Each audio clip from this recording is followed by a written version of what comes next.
some pictorial representation of the content. It is like we have to draw something. Like if we are dealing with the social studies, no, most probably we will be dealing with the map pointing and globe. So we whenever we want to post something, means whenever we want to tell something to the students, we have to give them the pictographical representation of that content.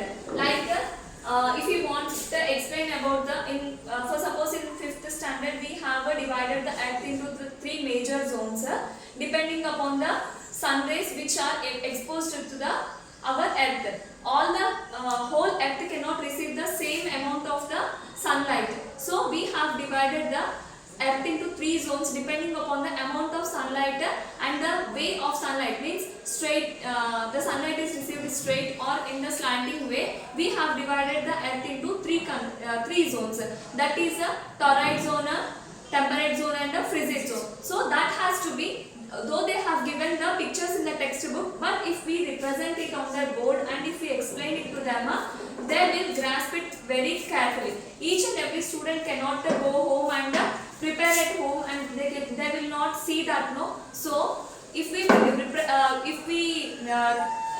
it in a pictographical manner, they will listen here and they will grasp it.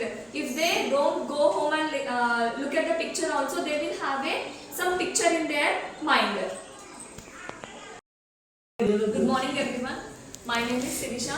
We are from Mahbubabad 1 branch. Today we have gathered here to have a orientation program that is for only 1 day. We are from Mahbubabad 1 and Mahbubabad 2 branch teachers of social studies are here. Now I would like to explain something about how to explain the lessons to the children.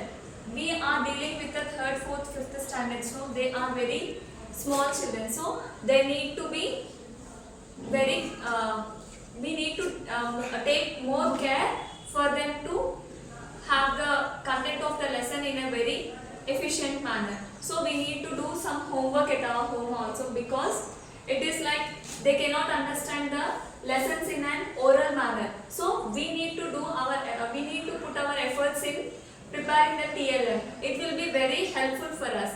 Okay, now TLM means teacher learning methods. It is like teaching learning methods. It is like a very helpful for the children. Means if they listen the lesson in an oral manner, they cannot understand the whole content of the lesson. The 100% of the lesson cannot be reached to them.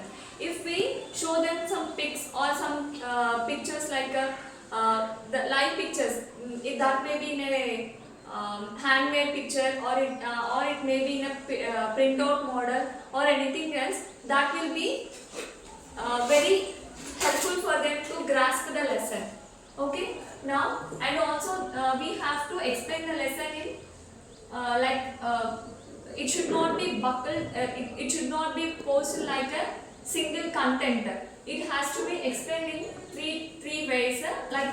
We have to first give them the vocabulary which is important in the lesson. Means vocabulary means new words which will be introduced in the lesson. Each lesson will be having different types of words that are new to the students. So we have to first give them the vocabulary which are important and which are hard to them.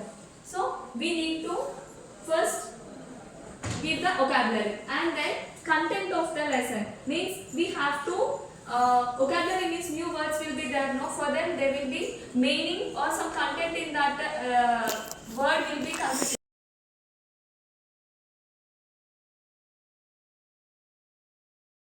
Yes, myself I am Monica. I am dealing here social 5th and 3rd class social. So today we are going to learn new lesson. Before we are going to learn new lesson, I will ask you some questions, right?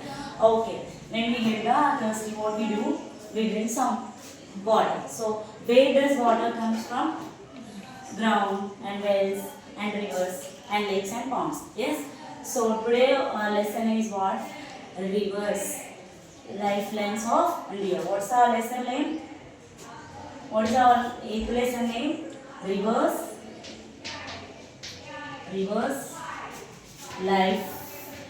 lifelines of India.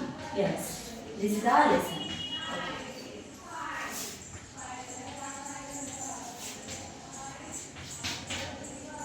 These are new lesson. So, right. Rivers. Now we already know about the in last lesson. We know about the rivers. Huh? So rivers on Earth 70% on Earth 71% covered with what water and remaining 29%. Remaining how many percentage, children? 29% is land. Right. So now among the water, 97% of water on the earth. What is the percentage? 97% water on the earth. This is a sea water or ocean water. This is a water, sea or ocean water. Next 3%. 3% is a fresh water. We are drinking water.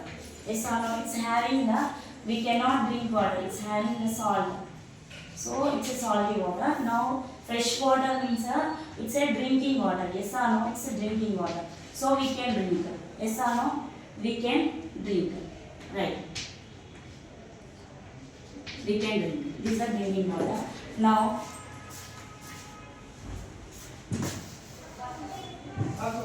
rivers are classified into two types. So that is, one is a perennial river and another is a non-perennial river.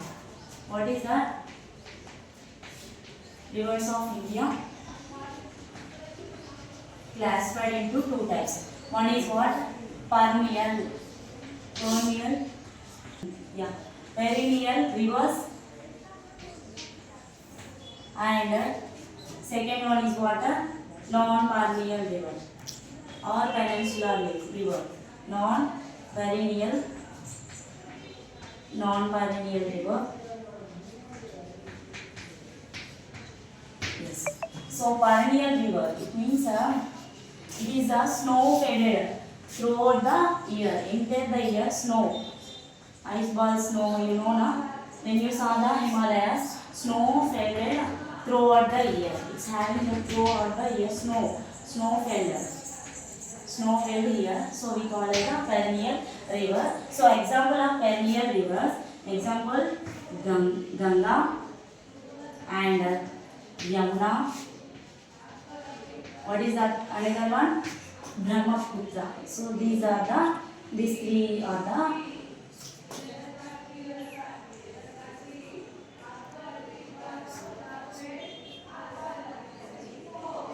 Brahmaputra. These are the perennial river. Now I am going to say Ganga river. So Ganga river is